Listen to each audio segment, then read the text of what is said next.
Are you ready?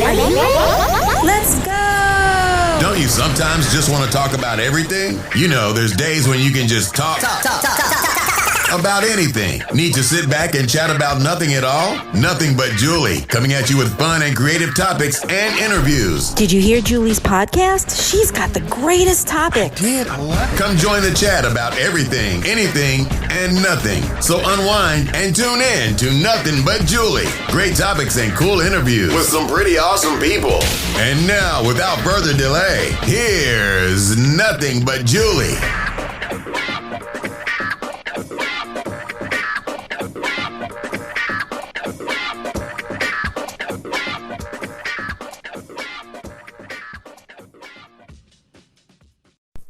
Well, hello there and welcome. I am Julie Schrager, host of the podcast Nothing But Julie.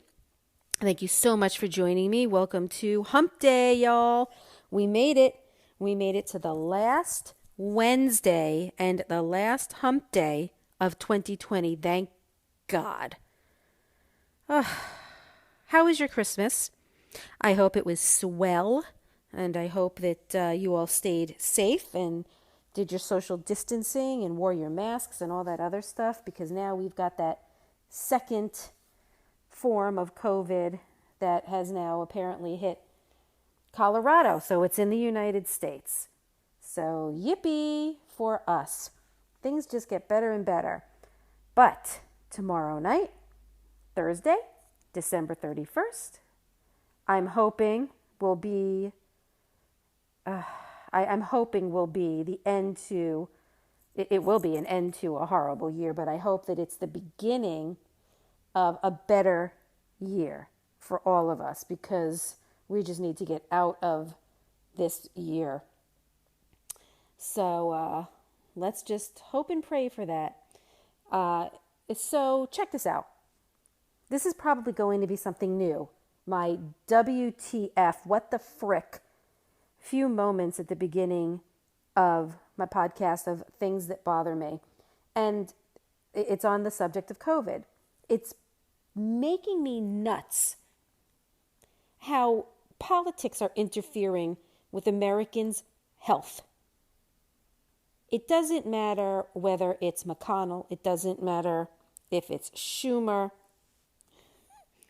Politics and politics and politics. It's like government being involved in education. It really angers me. There is no place for government to make the decision or decisions for other Americans. Yes, that's what we elect them for. And you know, we have to have faith in them. But what if I didn't vote for McConnell? What if I didn't vote for Schumer? It doesn't make a difference what party they are. It should be a bipartisan effort. And enough with the sneaking crap into the bill. As McConnell says that he's looking for the poison pill. He's trying to find something in this bill, you know, and that's why he's taking his time reading it. It is amazing to me how so many Americans are suffering, whether it's from being sick, whether it's being unemployed or lack of food to put on the table. Regardless, this pandemic has affected everyone in one way or another. Even if you're fortunate enough to still have your job and be making money, I'm sure that it has affected you in that you might know somebody that's been affected by it. Your work has maybe been affected by it. God forbid, someone in your family. And here we have politicians making Americans wait to find out if they're going to get their own tax money back to them. That's all it is. We're paying these people through our taxes. Give us back our money to help us live. And it just amazes me how there's one person that is in charge of all this. And from what I understand, and I could have read this wrong, because I'm really trying not to be as involved as I've been, that if Schumer decides to block the bill and say no, then Bernie Sanders is going to block passing it was President Trump who vetoed the military defense fund. And so it's pretty certain that the Republicans in the Senate are going to approve it, like override it. And Bernie Sanders apparently has some way of saying, no, until you give the Americans the $2,000 and say yes to that, I'm going to block defense funding or something like that. So it's just a very grim, time of the year. I live in Florida. It's beautiful. It's sunny. It's tropical, but I don't see it anymore.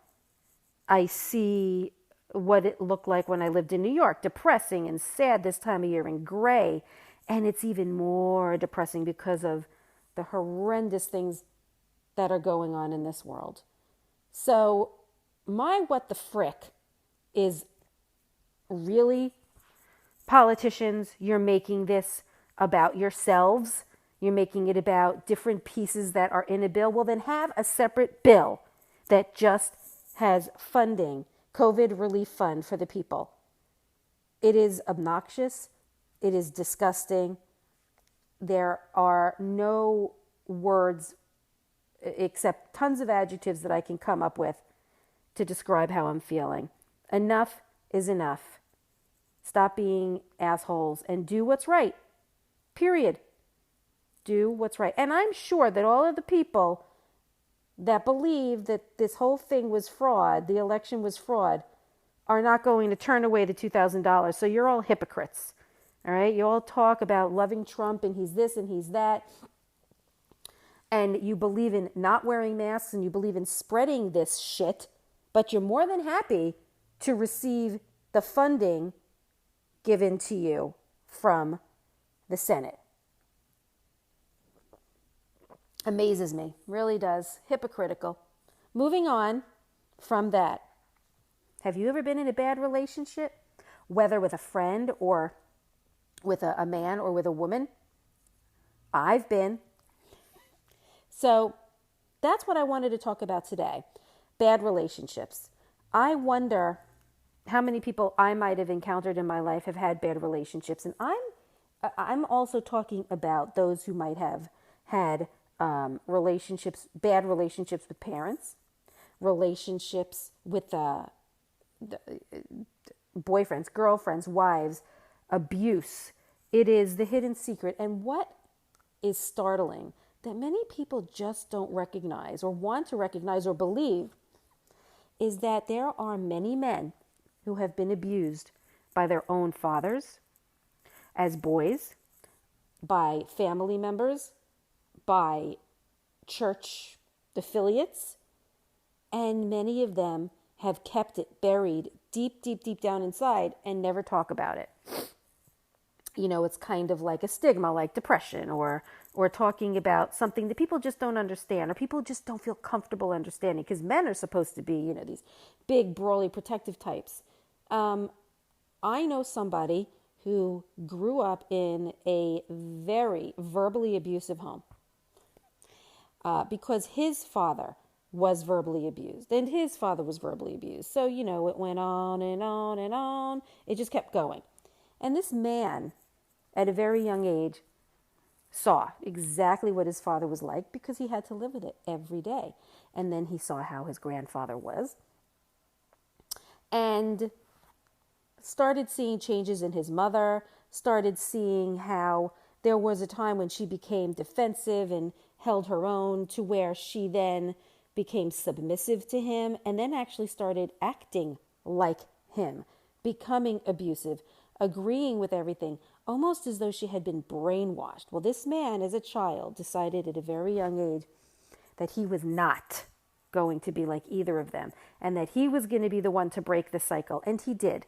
And what's amazed me today is that this man, my husband, has become the most gentle giant. He is the kindest and sweetest man you'll ever meet. If he doesn't know you, he would still probably stop in front of a truck for you. he's a wonderful husband and a wonderful father. And he could have very much, well, I probably wouldn't have married him if I saw signs of, abuse or divorced him. But he very well could have just ignored how he was brought up and become exactly like his father and then, the mother at some point.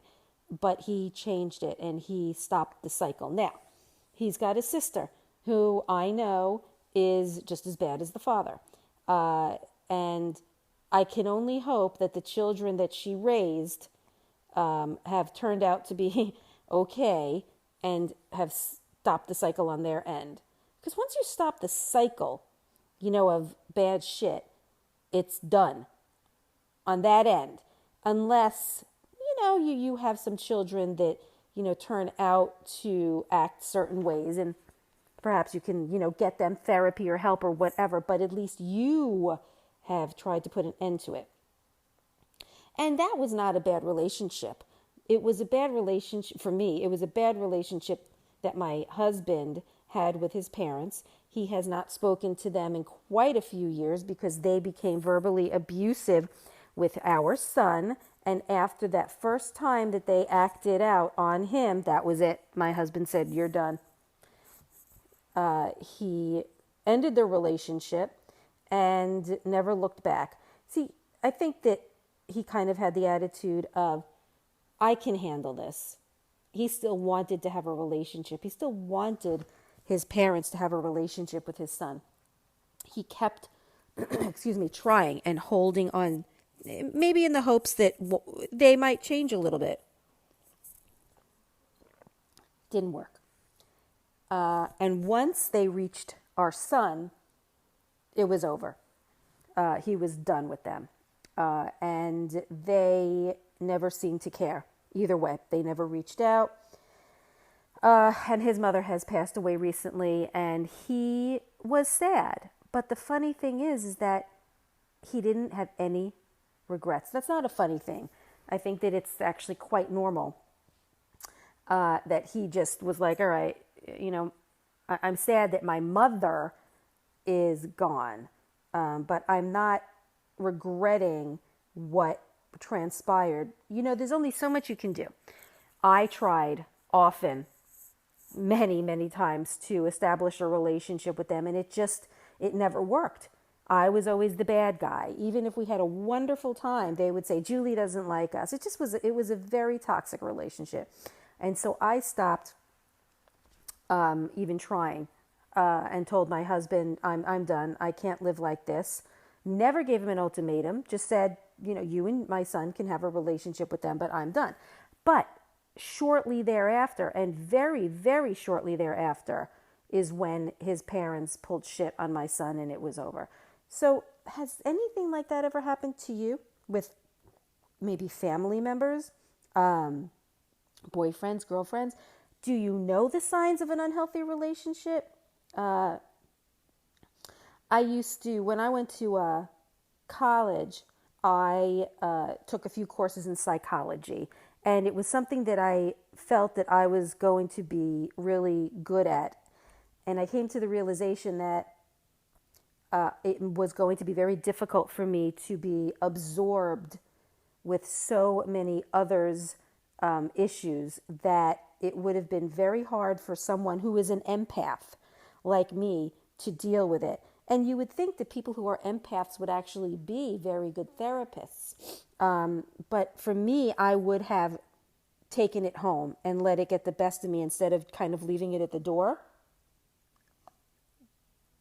So what are some of the signs of unhealthy relationships? And sometimes you don't know it while you're in it. There are definitely, some warning signs like, your partner or let's say your boyfriend or girlfriend might say, they could be passive aggressive, in a way where it's like, you look good, but maybe you can change this. And they're always trying to change you, but you're not realizing at the time that they're doing this to you, that they want to. Things kind of start out slowly in the beginning. I was dating this man for almost 3 years, And what I thought was love really turned out to be toxic. And I didn't know because I was so young. I mean, I dated him a year after I graduated high school. And he was my first like long lasting relationship. And I lost my virginity to him. So it was, it was very much of a connection that I had. But after we broke up, well, I should say he broke up with me. I do remember that. As time went on and I was no longer with him, and I started realizing that it was really a toxic relationship. I was, almost 22. I didn't know of the word toxic. I just said bad relationship. And I started thinking back at so many things that I dealt with that I was not happy with. And I would question, do I have the right to feel this way? Am I overdoing it? Am I just being too sensitive? But it turns out that in the end, I was right about all those feelings, but I just didn't have it in me to break up with him because I loved him and I looked past all that crap. So in the end, yeah, it kind of was a toxic relationship. I'm not going to get into all the different things that he did, but I could tell you one thing that I do remember. It's been so long. I do remember that we very rarely saw each other. I mean, really, it's boyfriend and girlfriend, and you don't see much of each other. And then when we could see each other, he would call me and tell me, that he had to work or whatever it might be. And it really upset me because it made me feel like he did not care about me. And it's true because in the end, we wound up breaking up. I don't think that he didn't care for me or that he didn't love me. I just think that he was young and he had bigger priorities and that perhaps him breaking up with me was out of respect because he knew that he was hurting me. I don't really know. But that was one sign of many. So my question is, do you know what might be a toxic relationship? Do you know of those warning signs? Like, does your husband or wife or boyfriend or girlfriend, do they turn to you when they need support, whether it's mental support, emotional support, physical support? Do you look at them first and know that you can count on them and trust them? If there's some kind of a question mark with that, then that means that there's something wrong. I think that also when you're in a toxic relationship, I'm going to say toxic, I guess, instead of bad, because that's the word everyone uses now. What about when you might have a jealous boyfriend or girlfriend that tries to cut off your ties with family or friends?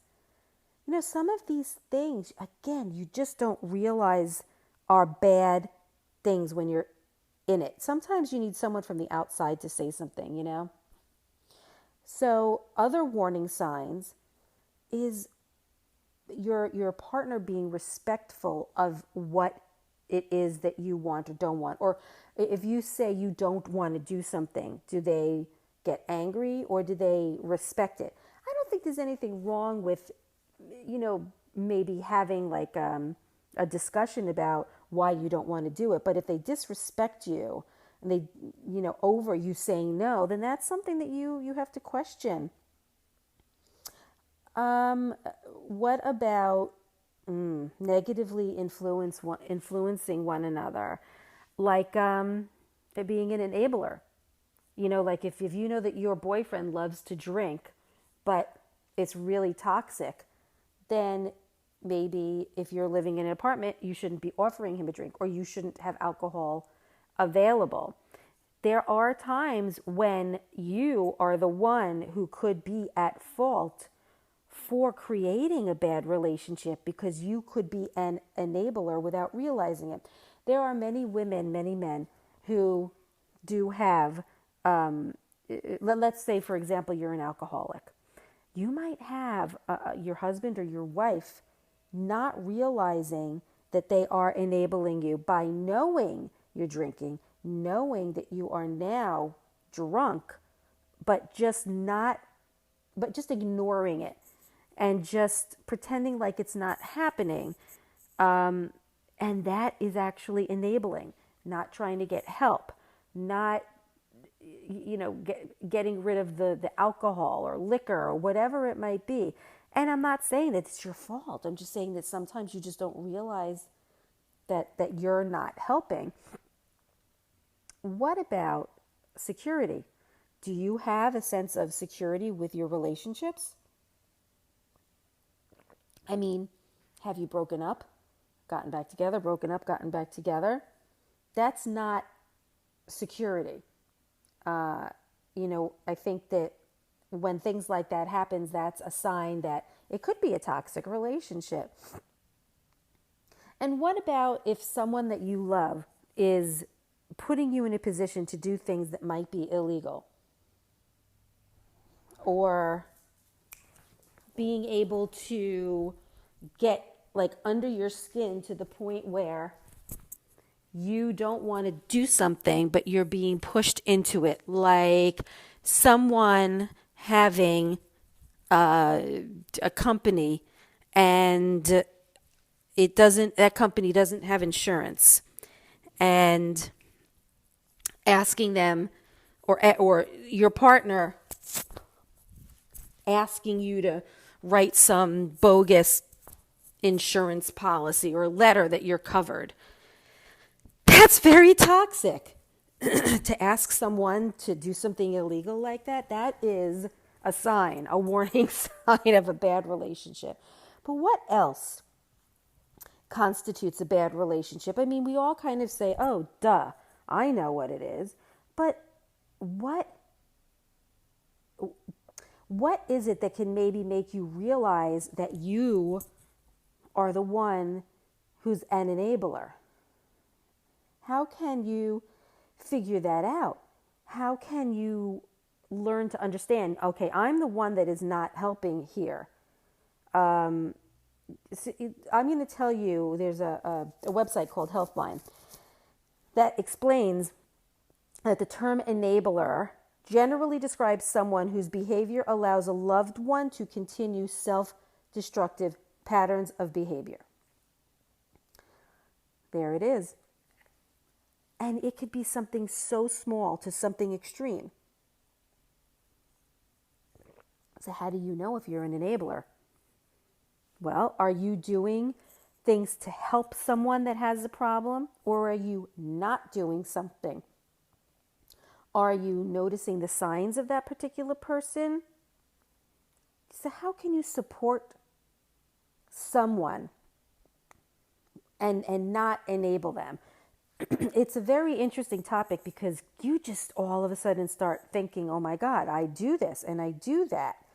It can apply to a boyfriend, girlfriend, parent, a spouse, friends, siblings, and you don't realize that you're enabling bad behavior, which can ultimately create a bad relationship because you're seeing somebody failing. Their life is starting to implode on them, but you're not realizing that you're not helping. So how can you help somebody and not enable them? There's got to be certain keys for that journey. As hard as it is, to watch, what's happening, there are times when that you might have to put your foot down and say, okay, let's say you have a spouse, like I said earlier, who is an alcoholic and she desperately needs help, but she's not reaching out. It could be up to you to decide about getting them treatment. But sometimes you have to resist the urge to help them. So there are certain groups that are affiliated with other groups, like Al-Anon is affiliated with Alcoholics Anonymous, that can actually help the loved ones of an addict. And it helps, I think, them to get a better grip on how to deal with someone who is resisting help. Not asking for it, but just resisting it. Because when somebody is failing and is starting to implode, it not only affects you, but it affects the family and friends and coworkers and so on and so forth. Addiction can also be a family disease, which can be why there's so much divorce or so much separation. There's a break in the relationship, and that's because it's just sometimes genetic, or a family disease. But if you approach recovery, like I said earlier, you can break the cycle and what's going on. So what is it that enabling can look like? I think at first, when you're an enabler, you kind of look like you're this really good person, and that you're going to go to the ends of the earth for, let's say you are a parent of a son or a daughter, and your daughter or son is addicted to drugs or alcohol, and your son or daughter has been given a ticket for DUI, and then another, and you're constantly paying for these fines, but you're not helping with the issue. That could be the beginning of what an enabler looks like. The parent constantly spending all of their time helping this child, well, I'm going to say adult son, let's just go there, adult son, who is unemployed, cannot get work because of all of the DUIs, and is working 2 or 3 jobs to keep paying for her adult son's life. I mean, at first it kind of seems merciful, but all it does is continue to enable their child and their addictive behaviors. And they just don't have the motivation to stop. That right there is a bad relationship, a toxic relationship. So that it could potentially be part of enabling, but it could also be the opposite. Okay, when you enable someone, it's kind of like instead of being supportive or being a loving person, you're actually doing more harm to that person who is, let's say, an alcoholic, because you're aiding in the addiction that they have. So, like, let's say you have someone that's actually in rehab. Well, then you need to keep your distance and let them take care of themselves. Let them be in recovery or therapy. Let them stick with the program. Let them learn to take control instead of you always being there, telling them what to do, picking them up, wiping them off. They need to become responsible in their own recovery. And that, in turn, can help with a bad relationship and help make it even better, more respectful. Because what's going to happen is the person who is in recovery is going to start seeing how you've been enabling them. And they are trying now, let's say, to get well, but they can't because you're still there doing the same things that you were doing previously to enable them. So it's like the yin and the yang. You're really trying to help them, but you don't realize that what you're doing is wrong.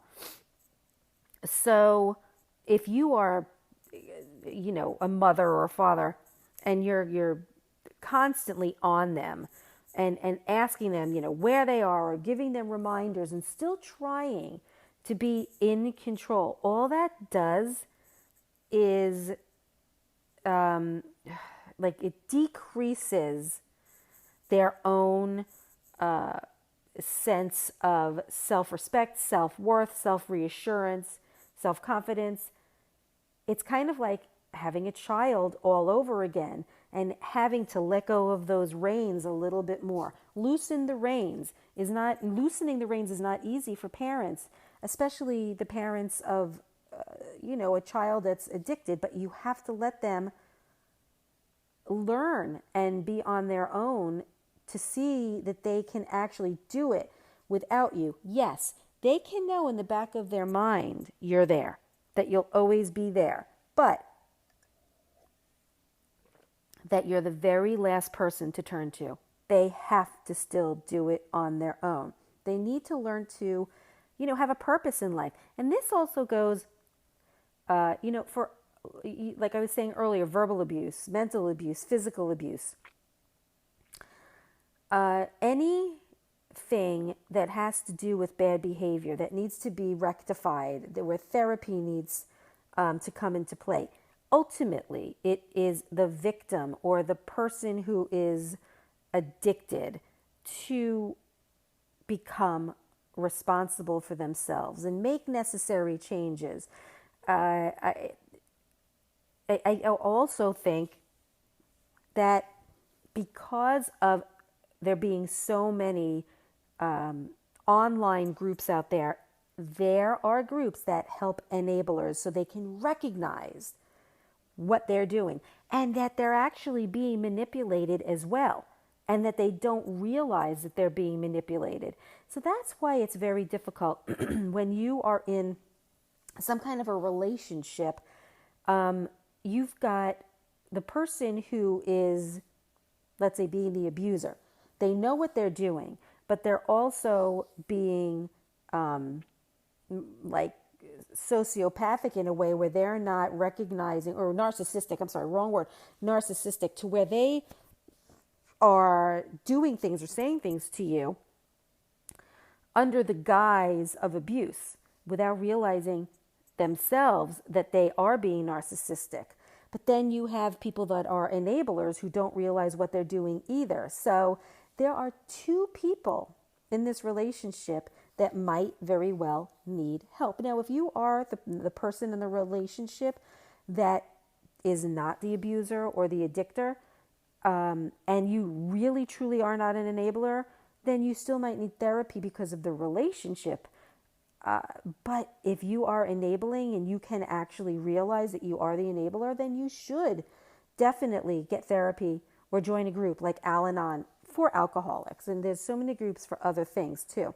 But you would need to join these groups to help you to learn how not to enable.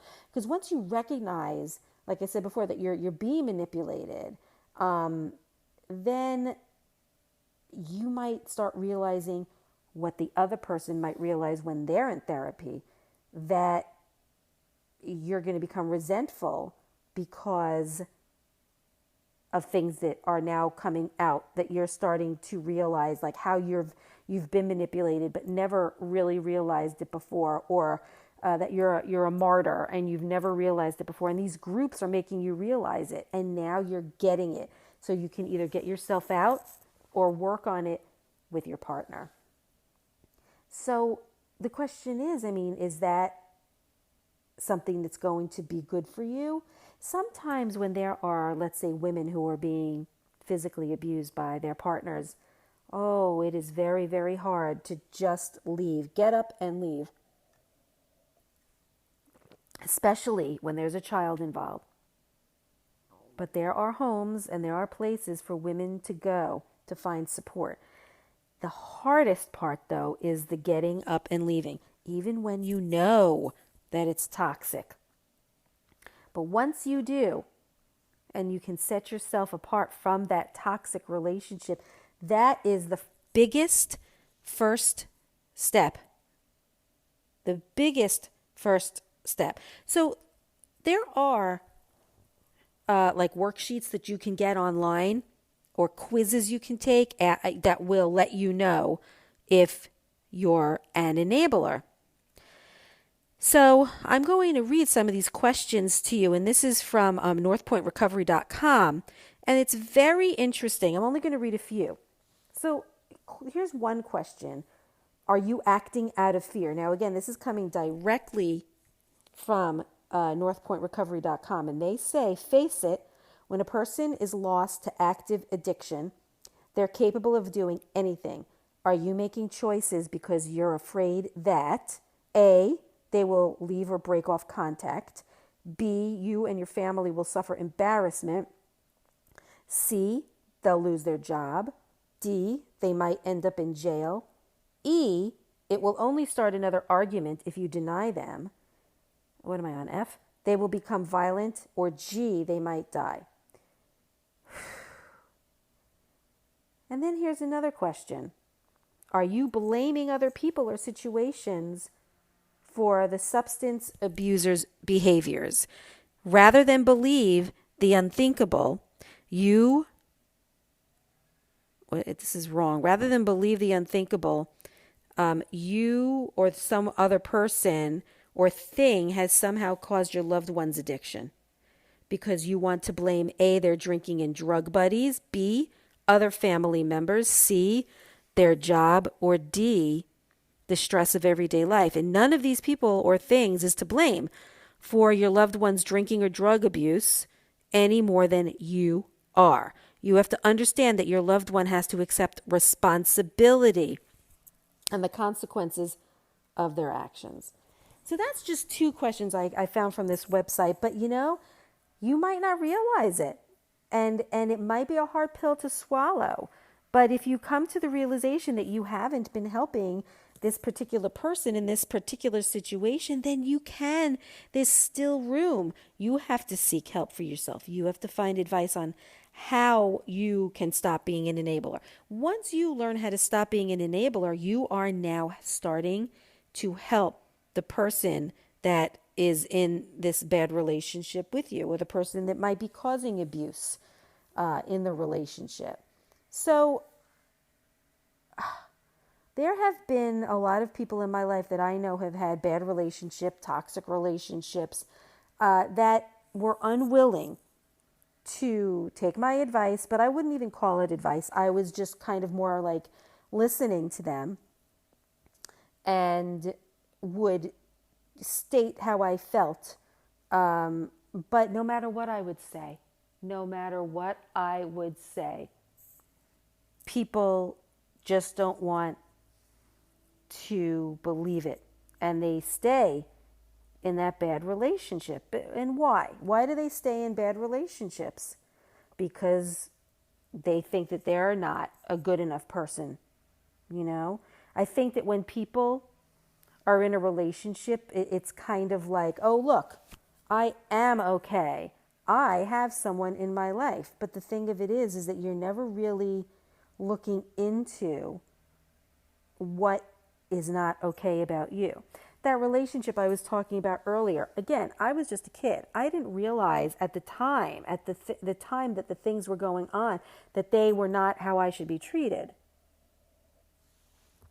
It was only until midway through, more than halfway through, that I started realizing that, I am seeing what's happening here and this isn't good.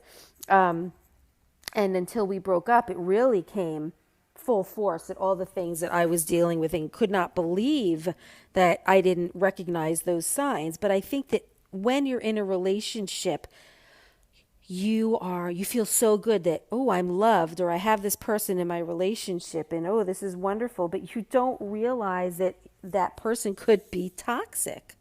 So why are you staying? I mean, does the other person make you feel good about yourself? I mean, is that something that really happens? Or do they make you feel bad about yourself? Another reason I think that people, stay in bad relationships, and this is very true, that people do not want to be alone. There's a fear, a very common fear that, you'd rather be in an relationship than be alone.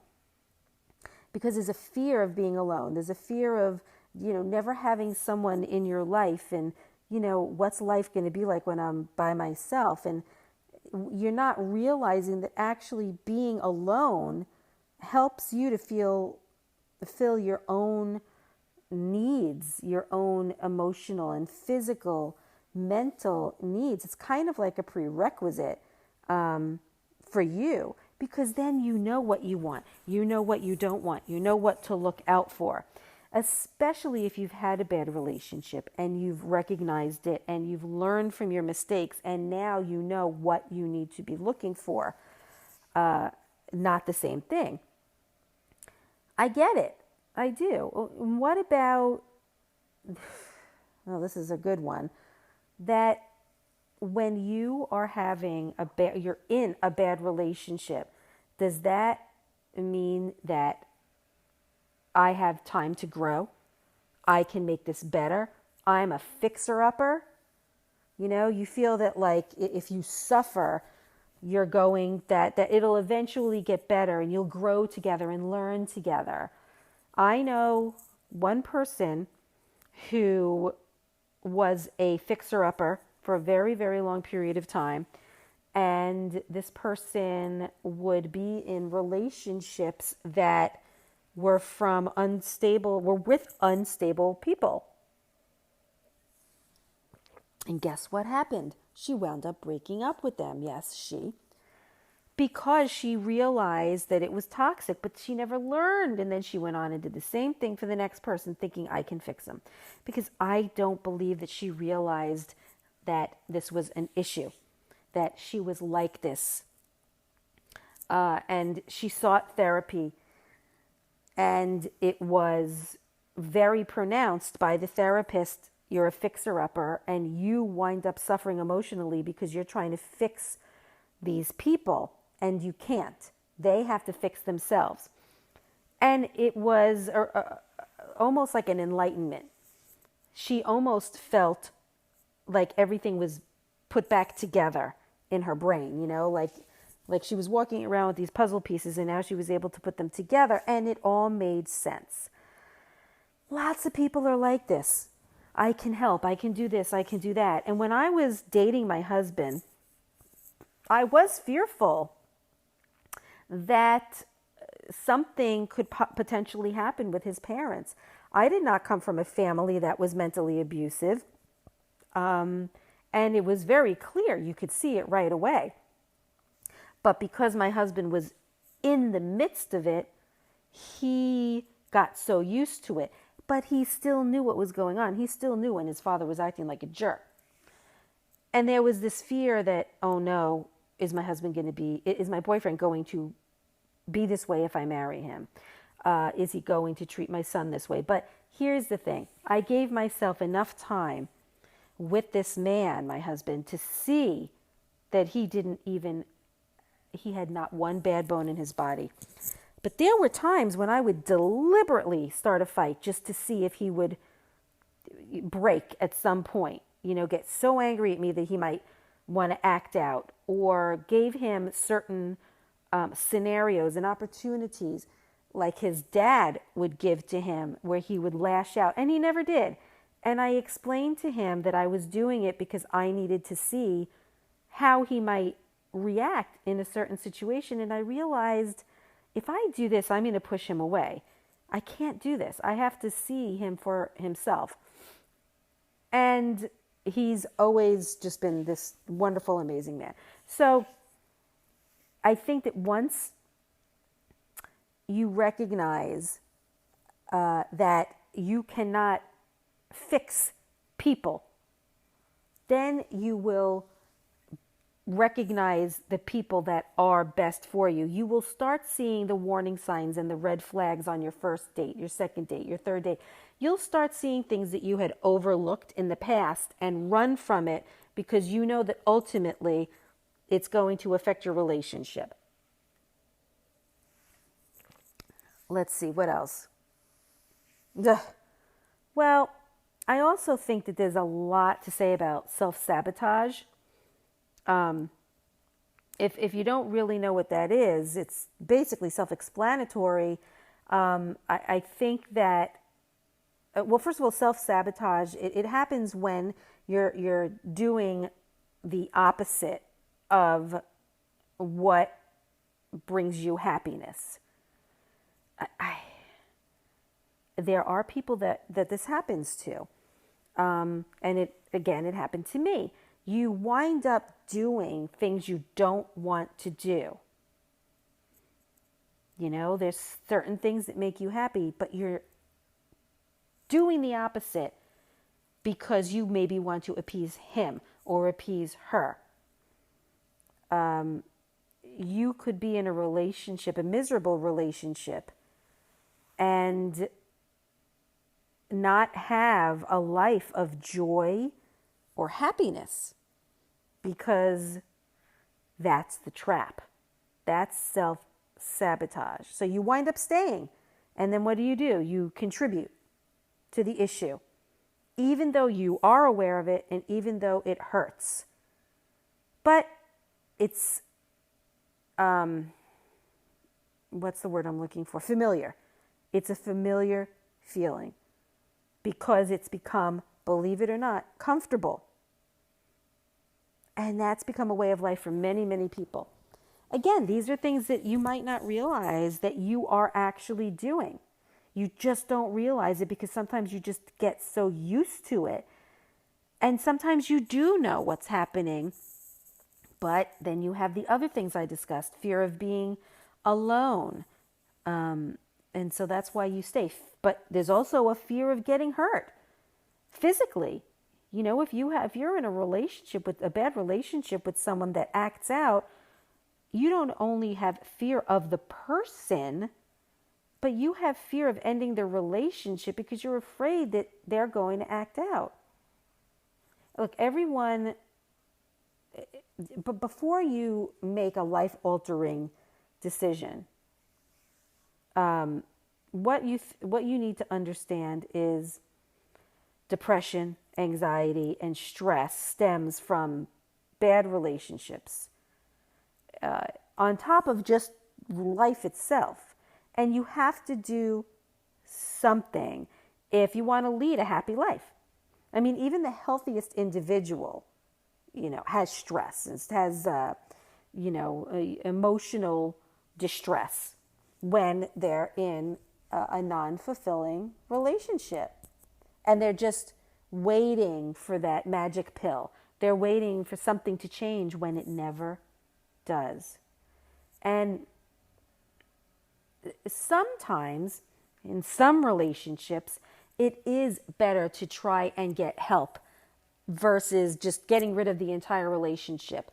If there's good stuff there, if there's something where you have maybe fallen out of love because of life and this and that, but you know that your base is still there, then you might not want to completely ditch it and throw it away. You might still want to repair that relationship, because sometimes during the recovery process, it helps both of you to find what you first had with each other and can actually make this go of it much better for the two of you, unless you come to the realization that it's best to part ways. And if that's what happens, it could possibly be a lot easier once you've both learned how much better it could be being apart. But it's always better to prevent getting into a bad relationship versus already being committed. If you recognize the red flags and the warning signs from the beginning, then you can save years of turmoil and grief. If you're dating and you see it, getting married is just going to make it much worse. So recognize the signs and the red flags and seek therapy or seek help. Go to your friends, go to your family, see what they have to say, because once you're inside that bubble, you might not be seeing what's right in front of your face. And that's why you have other people who will know this particular person that you're with and be able to help you to determine, if it's best for you. I just think that it's most important for us to take care of ourselves. We have to be a priority. We have to be number one. And if we're not number one, then we're not going to know how to take care of anyone else, or we're not going to know how to take care of ourselves. And that's what's most important.